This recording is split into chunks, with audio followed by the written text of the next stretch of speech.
5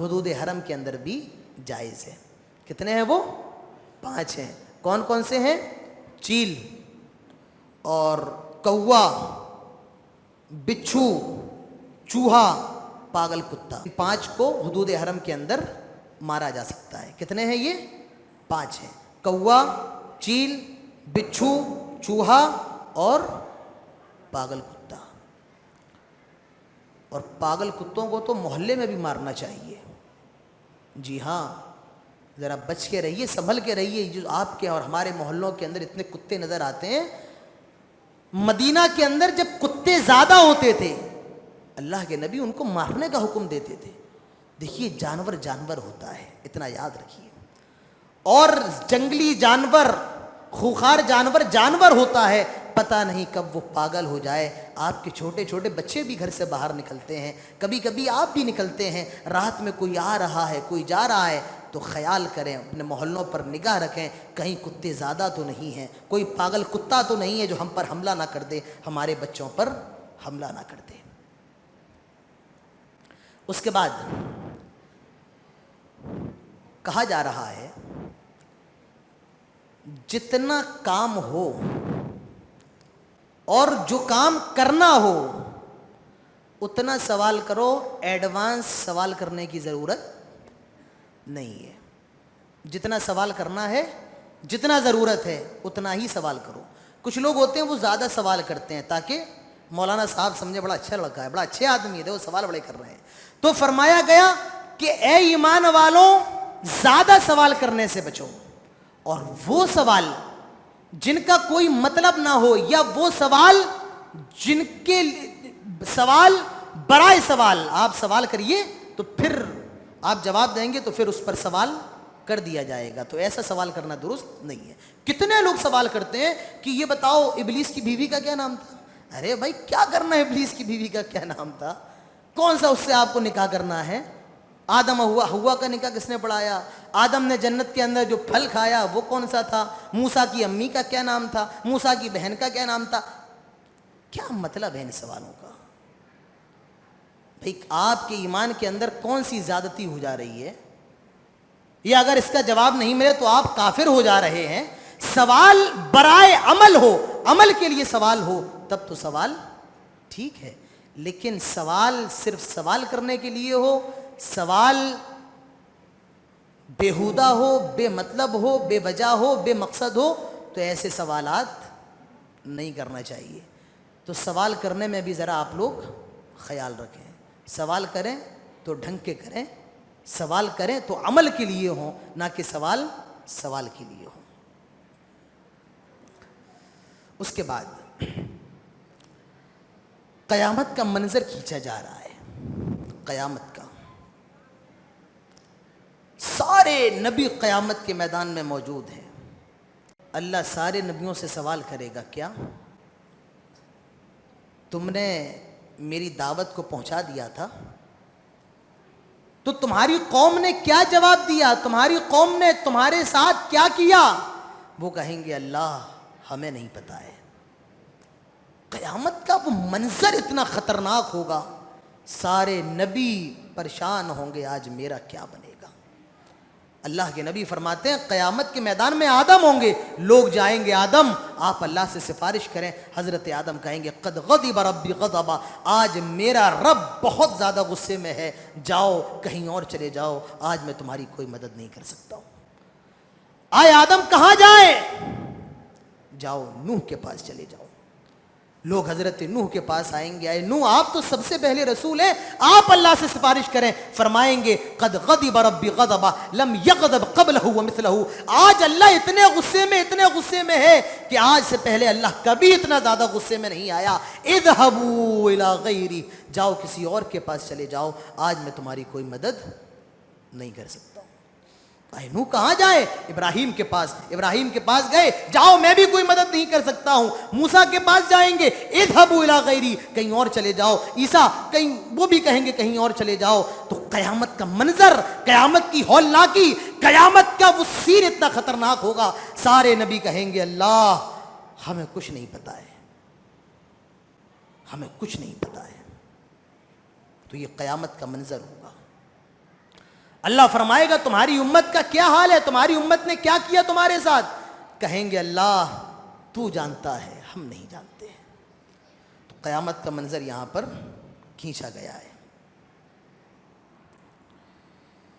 اس کے بعد اللہ نے جو آپ کو نعمتیں دی ہیں, آپ کے گھر بڑے اچھے ہیں, آپ کی دکان اچھی چل رہی ہے, آپ کا مکان بڑا ہے, تو یہ اللہ کی نعمت ہے, اللہ کا شکر ادا کریں.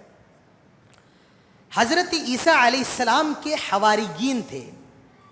حواریین کسے کہتے ہیں؟ جیسے اللہ کے نبی کے صحابہ تھے, حضرت عیسیٰ کے کیا تھے؟ حواریین. کون تھے؟ حواریین. تو انہوں نے حضرت عیسیٰ سے کہا کہ عیسیٰ آپ ایسا کریں, اللہ تعالیٰ سے دعا کریں کہ وہ ہمارے لیے ایک مائدہ نازل فرمائے. مائدہ جانتے ہیں کسے کہتے ہیں؟ ہاں, دسترخوان کو. سورت کا نام ہی ہے مائدہ. عیسیٰ آپ اللہ سے دعا کریں کہ اللہ ہمارے لیے مائدہ نازل فرمائے, جس طرح اس نے بنی اسرائیل پر مائدہ نازل فرمایا. بنی اسرائیل کو اللہ تعالیٰ کیا کھانے کے لیے دیتا تھا؟ کیا دیتا تھا؟ من و سلوہ. تو آپ اللہ سے دعا کریں. اور مائدہ کیوں نازل ہو؟ اے عیسیٰ ہمارا دل مطمئن ہو جائے گا, ہم اس میں سے کھائیں گے, اور اللہ کی طرف سے دسترخوان نازل ہوگا, ہمارے لیے وہ عید کا دن بن جائے گا, ہماری آنے والی نسلوں کے لیے وہ عید کا دن بن جائے گا. حضرت عیسیٰ نے اللہ سے کہا, اللہ نے فرمایا ٹھیک ہے مائدہ نازل کر دیں گے, لیکن یاد رکھو مائدہ نازل کرنے کے بعد, دسترخوان بھیجنے کے بعد, اگر کسی نے بھی ہماری نافرمانی کی, ہم اس کو ایسا عذاب دیں گے, ہم اس کو ایسا عذاب دیں گے کہ آج سے پہلے کبھی کسی کو ایسا عذاب نہیں دیا گیا ہوگا. اب سوال یہ ہے کہ وہ مائدہ نازل ہوا یا نہیں ہوا؟ تو کچھ لوگ کہتے ہیں کہ مائدہ نازل ہوا تھا, اور کچھ لوگ کہتے ہیں کہ مائدہ نازل نہیں ہوا تھا. لیکن راجح بات یہ ہے, صحیح بات یہ ہے کہ مائدہ نازل نہیں ہوا تھا. اگر ہوا ہوتا تو اس کا ذکر بائبل کے اندر کہیں نہ کہیں موجود ضرور ہوتا. تو مائدہ نازل نہیں ہوا. کچھ لوگ کہتے ہیں کہ ہوا بھی تھا. اس کے بعد فرمایا جا رہا ہے ان تعذبهم فإنهم عبادك وإن تغفر لهم فإنك أنت العزيز الحكيم. اے اللہ اگر تو عذاب دینا چاہے تو یہ تیرے بندے ہیں, اور اللہ اگر تو معاف کر دے تو تو بڑا محبت کرنے والا, بڑا پیار کرنے والا ہے, تو بڑا حکمت والا ہے. حدیث کے اندر آتا ہے کہ اللہ کے نبی قرآن کی یہ آیت پڑھ رہے تھے, اور جب آپ اس آیت پر پہنچتے ہیں ان تعذبهم فإنهم عبادك وإن تغفر لهم فإنك أنت العزيز الحكيم. جناب محمد الرسول اللہ صلی اللہ علیہ وسلم رونے لگتے ہیں. آپ رات بھر اس آیت کو پڑھتے رہتے ہیں اور رات بھر روتے رہتے ہیں. اللہ تعالیٰ جبرائیل کو بھیجتا ہے, آئے جبرائیل جاؤ ذرا میرے حبیب سے سوال کرو, میرے نبی سے سوال کرو, آپ کیوں رو رہے ہیں, کیا ماجرا ہے؟ حضرت جبرائیل آتے ہیں, آئے اللہ کے حبیب کیا ماجرا ہے؟ اللہ کے نبی فرماتے ہیں, آئے جبرائیل قیامت کے دن میری امت کا کیا ہوگا, قیامت کے دن میری امت کا کیا بنے گا, کیا بگڑے گا؟ اللہ تعالیٰ فرماتا ہے آئے ہمارے حبیب, ہم آپ سے قیامت کے دن راضی ہو جائیں گے, ہم آپ کی امت سے قیامت کے دن راضی ہو جائیں گے, آپ کو پریشان ہونے کی ضرورت نہیں ہے. اللہ کے رسول رات بھر اسی آیت کو پڑھتے رہے, روتے رہے. آپ اندازہ لگائیں جناب محمد الرسول اللہ صلی اللہ علیہ وسلم کو کتنی محبت ہے امت سے. آپ اس آیت پر ہیں, رو رہے ہیں, آپ کی آنکھوں سے آنسو گر رہے ہیں. ایک مفسر بڑی اچھی بات کہتا ہے, وہ کہتا ہے کہ قرآن کو آپ صرف پڑھیں اور پڑھ کر کے جلدی سے نکل جائیں, یہ حقیقی معنی میں قرآن پڑھنا نہیں ہے. قرآن پڑھنا تو یہ ہے کہ آپ سمجھ سمجھ کر قرآن پڑھیں. قرآن پڑھنا کیا ہے؟ آپ سمجھ سمجھ کر کے پڑھیں. تو صرف قرآن پڑھ لیا جائے یہ کافی نہیں ہے, قرآن کو سمجھا جائے. تو مفسر کہتا ہے قرآن کو صرف پڑھ لینا یہ کافی نہیں ہے، قرآن کو سمجھ کر کے پڑھا جائے. بھلے آپ دن میں ایک آیت پڑھیں لیکن سمجھ کر کے پڑھیں. اب ایک بہت اچھی بات کہی جا رہی ہے.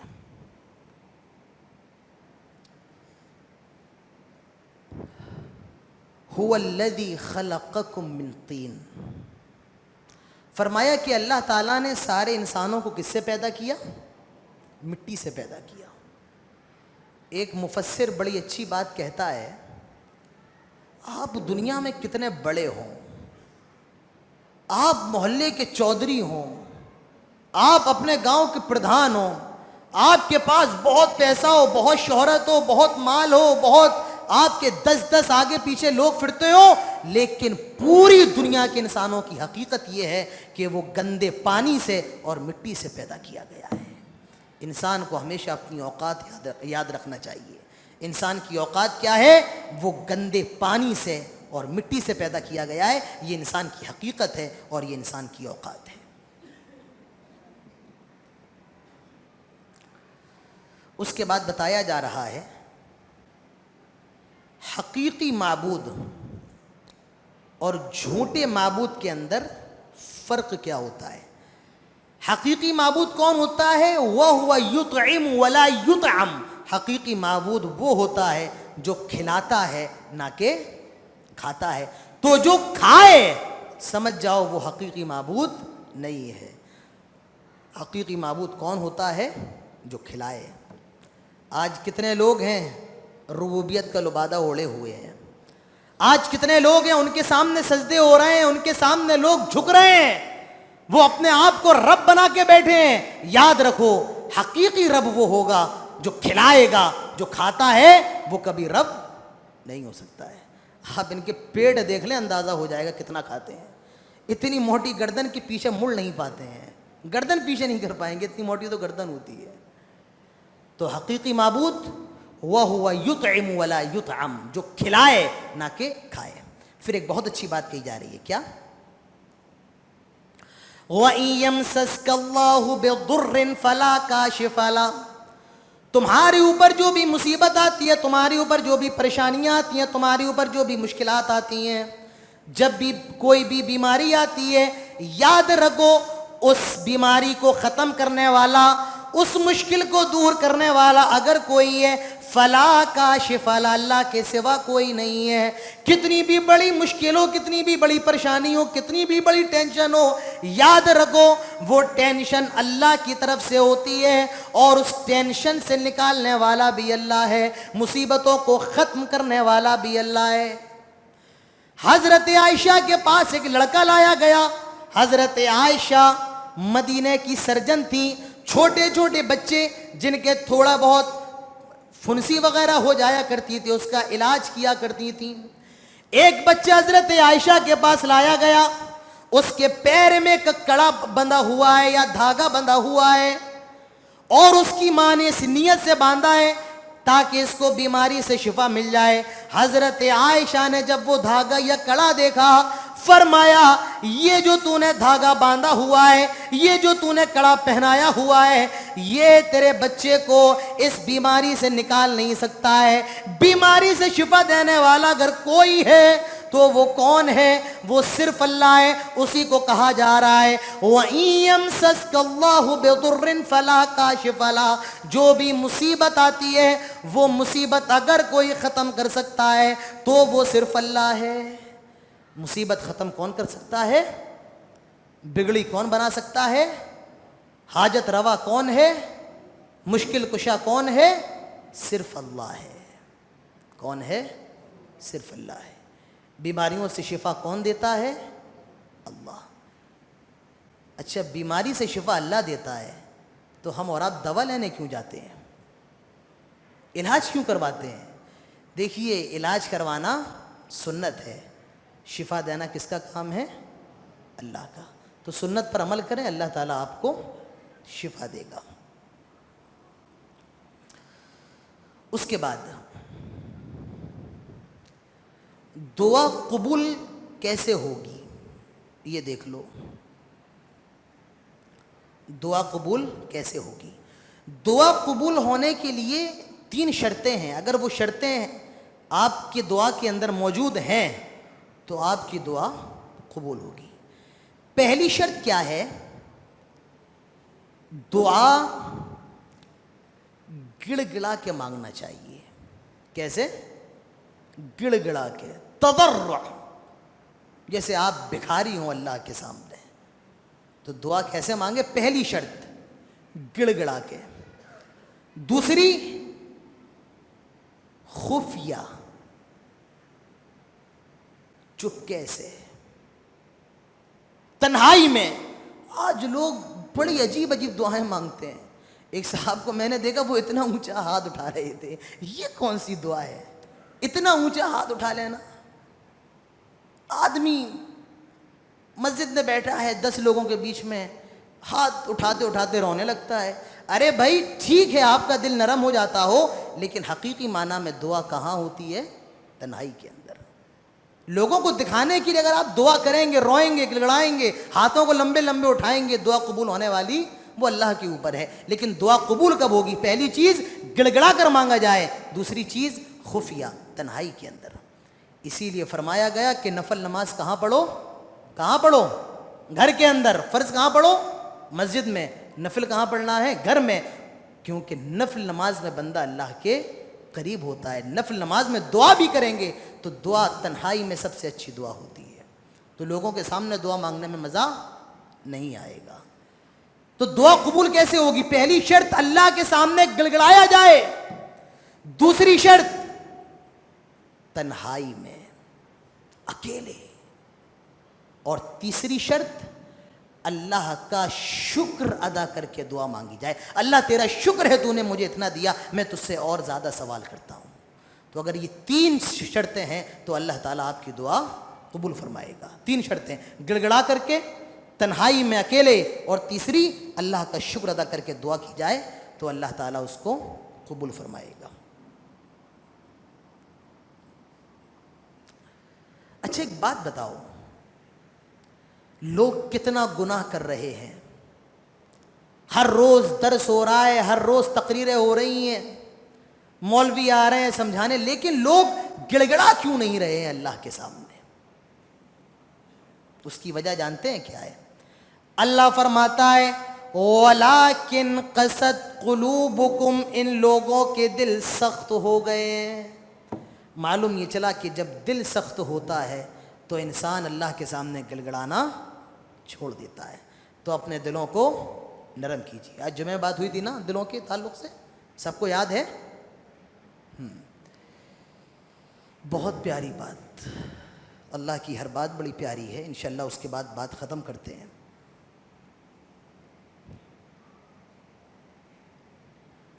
فرمایا جا رہا ہے کہ پیڑ سے کہیں بھی دنیا کے اندر کوئی پتا بھی گرتا ہے، اللہ تعالیٰ کو اس کا علم ہے. دنیا کتنی بڑی ہے، اس دنیا کے اندر کتنے پیڑ ہیں، الگ الگ پیڑ، الگ الگ قسم کے پیڑ، الگ الگ نسل کے پیڑ، الگ الگ پھلوں کے پیڑ. کسی کا پتا زیادہ بڑا، کسی کا زیادہ چھوٹا، کسی کا درمیانی. فرمایا دنیا کے اندر جہاں بھی کوئی پتا گرتا ہے اللہ تعالیٰ کو علم ہے کہ پتا گرا ہے. ایک مفسر بڑی اچھی بات کہتے ہوئے فرماتا ہے کہ اللہ تعالیٰ کو جب اس بات کا علم ہے کہ پتا کہاں گرا ہے تو اللہ تعالیٰ یہ بھی جانتا ہے میرے کس بندے کی آنکھوں سے آنسو گرا ہے، اللہ تعالیٰ اس کی مغفرت فرما دے گا. کہ اللہ تعالیٰ یہ نہیں جانتا ہے میرا کون سا بندہ رو رہا ہے. جب اس کو یہ خبر ہے کہ کس پیڑ کا پتا گر رہا ہے، کیا وہ رب یہ نہیں جانے گا کہ میرے کس بندے کی آنکھوں سے آنسو گر رہا ہے؟ انسان کی آنکھ سے نکلنے والا آنسو، انسان کی آنکھ سے نکلنے والا پانی، وہ پانی ہوتا ہے میرے پیارے بھائیوں، وہ پانی ہوتا ہے جو اس کے لیے جہنم کی آگ کو ٹھنڈا کر سکتا ہے. انسان کی آنکھ سے نکلنے والا پانی وہ پانی ہوتا ہے جو انسان کے گناہوں کو مٹا دیتا ہے. اللہ کے نبی فرماتے ہیں عینان لا تمسہم النار، دو آنکھیں ایسی ہیں جن کو جہنم کی آگ چھو بھی نہیں سکے گی۔ اس میں ایک آنکھ کون سی ہے؟ عین بکت عن خشیت اللہ، وہ آنکھ جو اللہ تعالیٰ کے ڈر سے رو جائے، وہ آنکھ جو اللہ تعالیٰ کے ڈر سے جس آنکھ میں آنسو آ جائے، اس آنکھ کو جہنم کی آگ چھو بھی نہیں سکے گی۔ اور ایسا شخص قیامت کے دن اللہ کے عرش کے سائے میں ہوگا جو تنہائی میں اللہ کے لیے روتا ہو، جو تنہائی میں اللہ کے لیے گڑگڑاتا ہو۔ میرے پیارے بھائیوں، تو اللہ جب اس کو اس بات کی خبر ہے کہ پتا کس پیڑ کا گر رہا ہے، تو اس کو اس بات کی بھی خبر ہے میرے کس بندے کی آنکھوں سے آنسو گر رہے ہیں۔ میرے پیارے بھائیوں، اس کے بعد فرمایا گیا کہ دنیا کے اندر جتنے نبی آئے، دنیا کے اندر جتنے پیغمبر آئے، اگر یہ سارے پیغمبر شرک کر لیں، اللہ تعالیٰ ان کی ساری نیکیوں کو ختم کر دے گا اور اللہ تعالیٰ ان کے سارے اچھے اعمال کو برباد کر دے گا۔ تو معلوم یہ چلا کہ شرک اتنا بڑا گناہ ہے، اگر انبیاء بھی نعوذ باللہ شرک کر بیٹھیں، اللہ تعالیٰ ان کے سارے گناہوں کو، اللہ ان کی ساری نیکیوں کو ختم کر دے گا۔ تو شرک سے ہمیں اور آپ کو بچنا چاہیے۔ پھر حضرت ابراہیم علیہ السلام کا قصہ ہے، انہوں نے چاند کو دیکھا، بڑا خوبصورت ہے، یہ میرا رب ہوگا، لیکن جب صبح ڈوب گیا فرمایا یہ بھی میرا رب نہیں ہو سکتا ہے۔ ستارے دیکھے، کہا یہ رب ہوگا، صبح ہو کر وہ چھپ گئے، کہا یہ بھی رب نہیں ہو سکتا ہے۔ جب سورج دیکھا، کہا ہاذا ربی ہاذا اکبر، یہ سورج بڑا ہے، یہ بڑا روشن ہے، یہ میرا رب ہوگا، لیکن جب شام ہوتے ہوتے وہ سورج بھی غروب ہو گیا، فرمایا یہ بھی میرا رب نہیں ہو سکتا ہے۔ انی وجہت وجہی للذی فطر السماوات والارض حنیفا۔ تو یہ حضرت ابراہیم علیہ السلام کے واقعے کو قرآن کے اندر بیان کیا جا رہا ہے، جو میں پچھلے مرتبہ بھی آپ کو بتا چکا تھا۔ تو میرے پیارے بھائیوں، اس سورت کے اندر ایک اہم بات اور بتائی گئی، وَمَا الْحَيَاةُ الدُّنْيَا إِلَّا لَعِبٌ وَلَهْوٌ۔ یہ جو دنیا ہے،